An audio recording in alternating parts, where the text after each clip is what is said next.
Petugas Kamis siang bekerja keras memadamkan kobaran yang membakar permukiman di Sepinggan, Balikpapan. Mereka harus bekerja cepat karena kebakaran terjadi di kawasan padat penduduk. Tercatat 4 rumah yang jadi korban.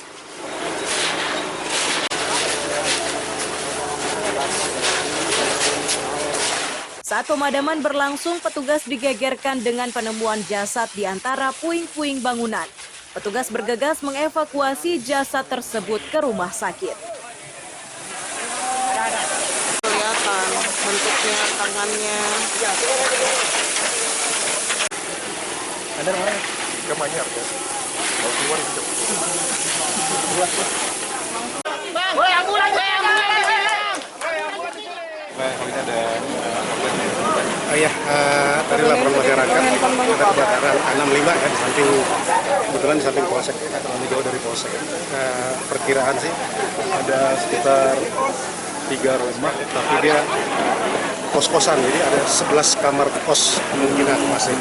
Nah, jadi 3 rumah. Ada pun pemiliknya itu bukan tidak tinggal di situ, tapi dibakar. Ini rumah 1 lantai atau 2 lantai? Rumah 2 lantai.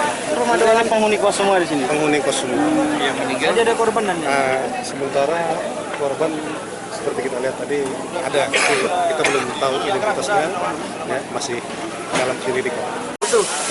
Kamu ambil video kan?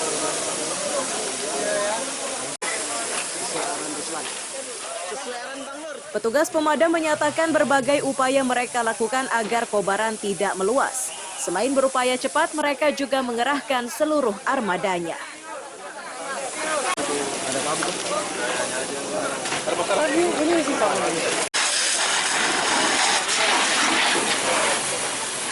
Api berkobar di RT 28 Kelurahan Sepinggan.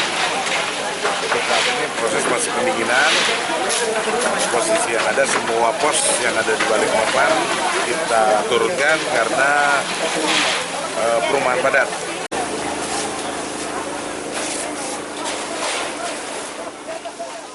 Sejauh ini penyebab pasti kebakaran belum diketahui dan masih diselidiki polisi. Amir Hamzah dan Riani Mantini melaporkan dari Balikpapan.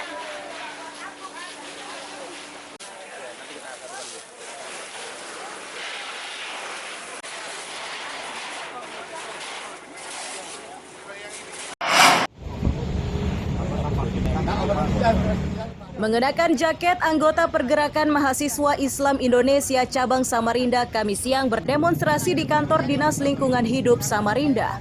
Mereka menuntut DLH memindahkan tempat pemrosesan akhir sampah dari Bukit Pinang ke Sambutan. Tapi kan kita menghargai pendapatnya bapak-bapak nih, kita memberikan kesempatan bahwasanya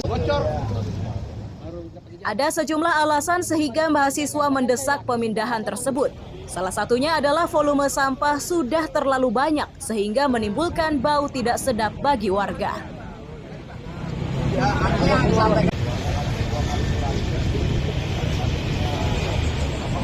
belajar di tempat-tempat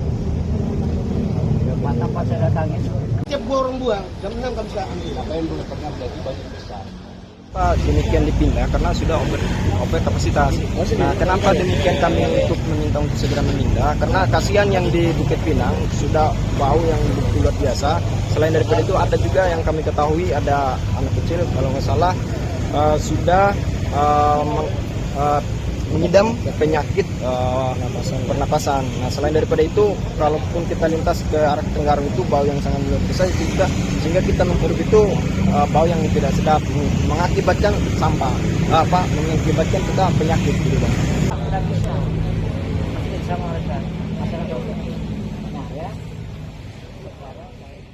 Kepala DLH yang menemui pedemo menilai data yang disampaikan mahasiswa sudah tertinggal sebab lokasi TPA sudah dipindahkan. Hanya saja saat musim hujan jalannya licin sehingga petugas mengalihkannya ke Bukit Pinang. Kalau tadi Pak yang terkait pemindahan itu, kendalanya di mana Pak? Biar nanti kita pemindahan bagus saja lah buat pengalaman mereka berorganisasi. Mereka sebenarnya perhatian, cuma data tidak diverifikasi. Oh iya. Sehingga DLH yang kena.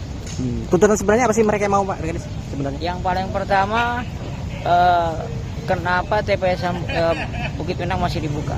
Siap. Ya itu TPS Sambutan, TPS Sambutan sudah buka juga. Cuma memang untuk sampai ke Sambutan itu kan jalannya masih tanah. Perbaikan juga baru selesai.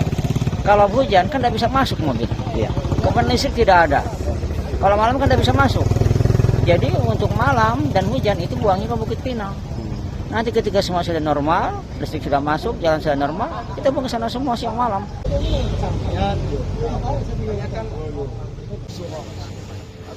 Meski sempat beradu argumen di pintu masuk kantor DLH, namun pedemo akhirnya membubarkan diri. Meski begitu, para mahasiswa ini tetap meminta agar pembuangan sampah di Bukit Pinang dihentikan. Amir Hamzah dan Iswanto melaporkan dari Samarinda.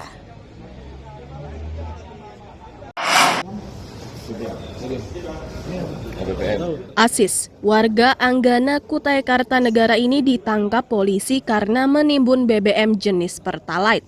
Bersamanya disita barang bukti minibus bernomor polisi DD1975WP dan belasan jeriken yang sebagian terisi Pertalite. Ini.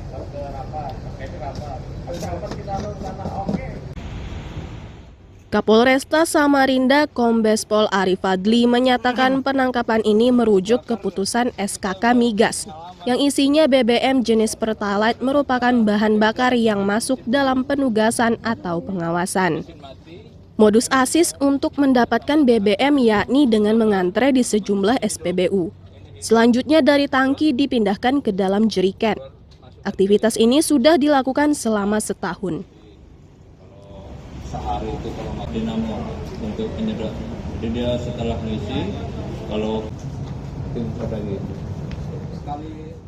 itu sudah ada penetapan, sudah ada ya. Jadi yang awalnya bahwa BBM Pertalite ini tidak masuk dalam kategori subsidi, ya. Pasca kenaikan harga kemarin, kemudian ada evaluasi dari SKK Migas, kemudian keluar peraturan terbaru bahwa BBM Pertalite ini juga masuk dalam penugasan BBM yang masuk dalam penugasan atau bisa dikategorikan masuk dalam BBM subsidi. Aduh. Ya. Ada yang mau dekat-dekat silakan. Asis terjerat tindak pidana penyalahgunaan, pengangkutan, dan niaga bahan bakar minyak dengan ancaman pidana 6 tahun penjara. Amir Hamzah dan Iswanto melaporkan dari Samarinda.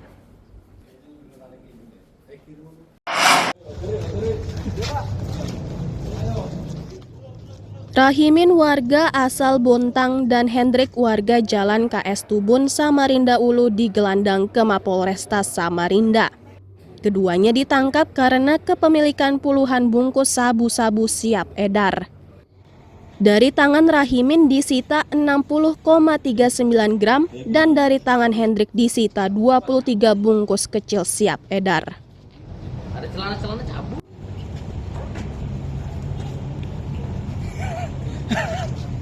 Kapolresta Samarinda Kombes Pol Arif Fadli menyatakan penangkapan keduanya dilakukan secara terpisah. Rahimin merupakan warga Bontang namun mengedarkan sabu-sabu di Kabupaten Pasir.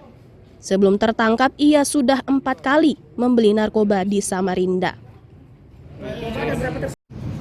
Baik, rekan-rekan, yang kedua pengungkapan penyalahgunaan untuk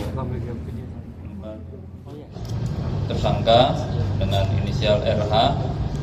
Ini warga KS Tubun, Gang Vulkanik, Kelurahan Bontang Kuala, jadi warga Kota Bontang, yang mana tersangka ini sudah 4 kali melakukan pengambilan narkotika jenis sabu ini di Kota Samarinda yang nantinya akan dibawa dan dijual di Pasir, Tanah Grogot.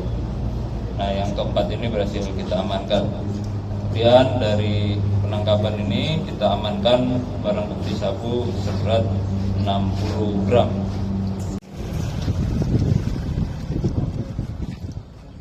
Keduanya terjerat Undang-Undang Republik Indonesia Nomor 35 Tahun 2009 tentang narkotika dengan ancaman pidana 20 tahun penjara.